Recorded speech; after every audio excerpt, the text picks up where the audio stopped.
Hi అండి. ఇవి ఉస్తికాయలు. ఇవి అడవి వంగ అని కూడా అంటారనమాట. అయితే మా ఇంట్లో కుండీలో పైన డాబా మీద మొలిసింది. నేను వంకాయ చెట్టు అనుకున్నా.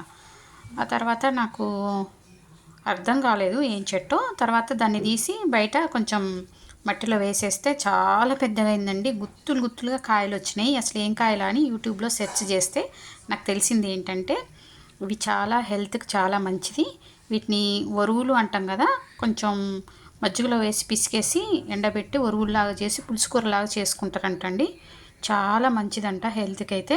లేదా పచ్చడిలాగా కూడా మనం మామూలుగా అన్ని పచ్చళ్ళు చేసుకున్నట్టు కూడా చేసుకోవచ్చంట. ఇవైతే గుత్తులు గుత్తులు కాస్తాయి ఇట్లా. అయితే పొద్దున్న తెంపినండి. తెంపేటప్పుడు వీడియో తీద్దాం అనుకున్నా కానీ అప్పుడు పని కాలేదనమాట.